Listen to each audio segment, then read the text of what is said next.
One of the things that helps keep water flowing in all of your sinks and in your shower is to clean the aerators. Now, there is a way where you can take it off and clean through, but a lot of people don't want to do that.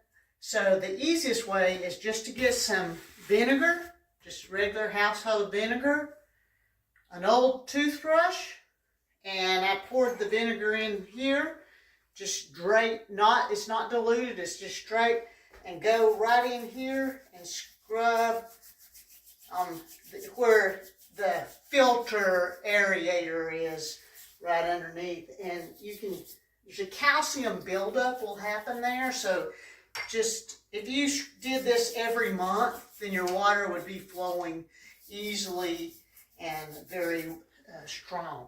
So let's go into the shower head and talk about how to do that. Same thing with your shower head. Just take your straight vinegar and your toothbrush and just clean, especially like if you've got some that has multiple holes.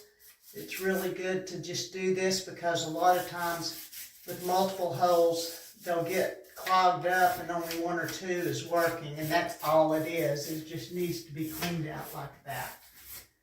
Easy peasy.